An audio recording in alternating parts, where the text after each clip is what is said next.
Hey, it's Chris, the fishing manager at Palmetto State Armory in Mount Pleasant. We're here in the Fishing Outpost today to talk a little bit about rod selection. What I'd like to do is go through some of the rods that we sell here.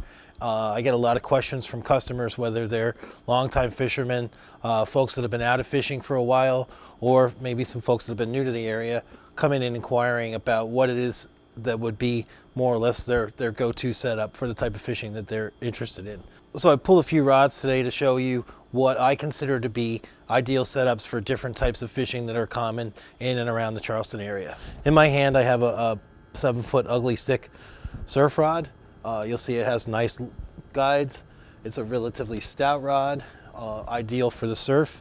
It's going to give you some nice bend to show that you have a bite on, and if you're fishing off the beach, you're good with something from 7 to 9 feet, generally speaking. For our boat rods, I've selected a couple different examples. This is a Shimano Terramar in a 7-foot 6-inch length in a medium heavy. What this is going to do is provide you with sufficient backbone and action to handle some of the bigger species like your bull reds and some of the larger fish that congregate around areas like the shipping channel and the jetties. Moving on from that, if you're looking for a combination setup, that could be more or less an all-around inshore rod and nearshore rod, I would highly recommend this Penn Spin Fisher combo. It's got the durability of a Penn rod, and you're not going to find a much better combo for the price than this is. And this will get the job done for you, and from anything from trout to redfish, inshore, nearshore. This is certainly strong enough to use at the jetties and supple enough to do some wade fishing at the beach, or also off of a boat on the Intercoastal Waterway or in some of our inshore locations and rivers. In addition to the Penn Spin Fisher, if you're just looking for a quality all-around bait and or artificial rod, this Penn Battalion 2 is a really nice rod. It's got a really stiff tip, which will make it good for fishing artificials, as well as has a long curve to it, which makes it a good rod to use for bait fishing applications. So a good all-around rod, both for inshore as well as boat fishing, would be that Penn Battalion. Then we'll get into some of the more specialty rods. This is a Cashin rod. It's made in North Carolina, and it is more or less designed specifically for use for artificial baits. What this rod's going to do with the exposed blank here is give you a little bit more sensitivity.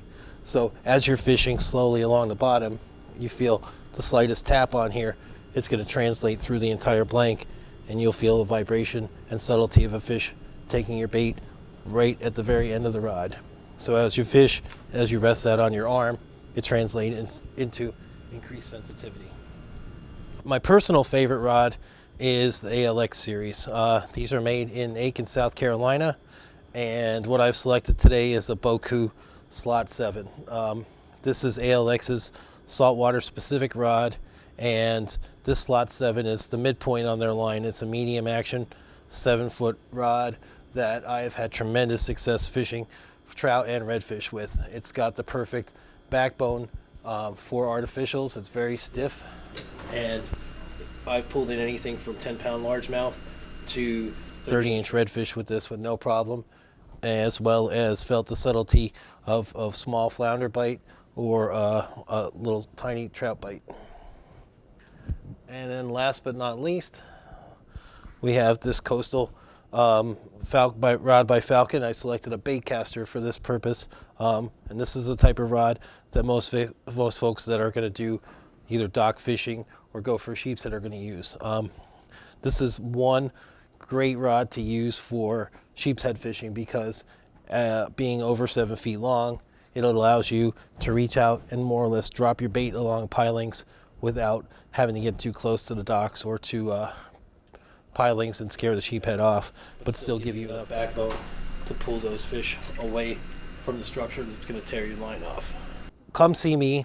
We'll talk a little bit about what it is that you're looking for in terms of what kind of fishing you want to do, and then we'll sort of narrow down the field and set you up with the right outfit to maximize your possibilities of being successful out there.